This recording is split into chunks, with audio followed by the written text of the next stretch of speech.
Bayangkan sebuah negara yang 2/3 wilayahnya adalah laut, berada di jalur pelayaran tersibuk dunia, namun kekuatan lautnya masih terus diperdebatkan apakah sudah sepadan dengan tanggung jawab strategisnya. Inilah paradoks Indonesia sebagai negara maritim besar. Banyak orang berbicara soal kapal, alutsista, atau anggaran, tetapi jarang yang membahas satu dokumen penting yang justru memberi gambaran jujur tentang kebutuhan ideal Angkatan Laut Indonesia. Dokumen itu bukan laporan asing atau opini pengamat, melainkan tertuang langsung dalam buku Manajemen Pertahanan Modern karya Menteri Pertahanan Syafri Syamsuddin. Di dalam buku tersebut, digambarkan secara sistematis seperti apa kekuatan ideal TNI AL untuk menjawab tantangan geografis dan ancaman kawasan. Angkanya cukup mengejutkan. Total kebutuhan ideal KRI mencapai 274 unit kapal. Bukan angka asal sebut, tetapi hasil perhitungan luas wilayah laut, panjang garis pantai, kepentingan ekonomi maritim, serta dinamika keamanan regional yang terus berubah.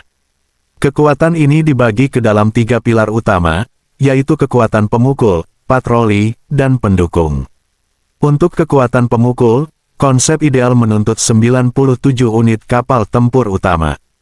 Di dalamnya termasuk 36 fregat, 4 destroyer, 12 kapal selam, 18 korvet, dan 27 kapal cepat rudal. Komposisi ini menunjukkan bahwa Indonesia seharusnya memiliki daya gentar laut yang seimbang, bukan hanya mampu hadir, tetapi juga mampu bertarung dalam konflik laut berintensitas tinggi jika diperlukan. Laut bukan sekadar ruang patroli, melainkan ruang strategis yang menuntut kekuatan tempur serius. Pilar kedua adalah kekuatan patroli, sebanyak 92 unit kapal yang terdiri dari OPV dan kapal patroli cepat.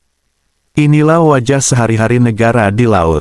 Dari menjaga ZEE, mencegah pelanggaran, menindak penyelundupan, hingga menunjukkan kehadiran di wilayah perbatasan.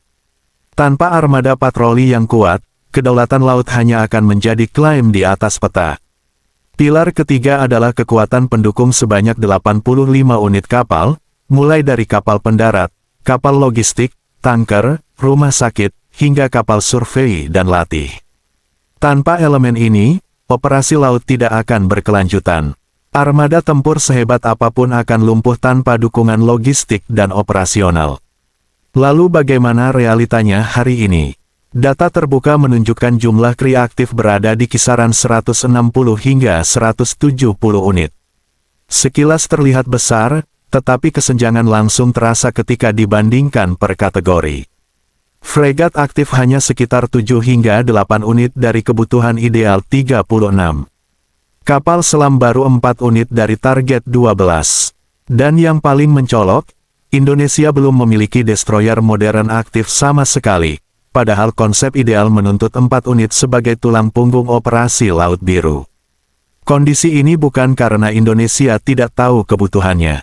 Justru sebaliknya, buku ini membuktikan bahwa kesadaran strategis itu sudah ada.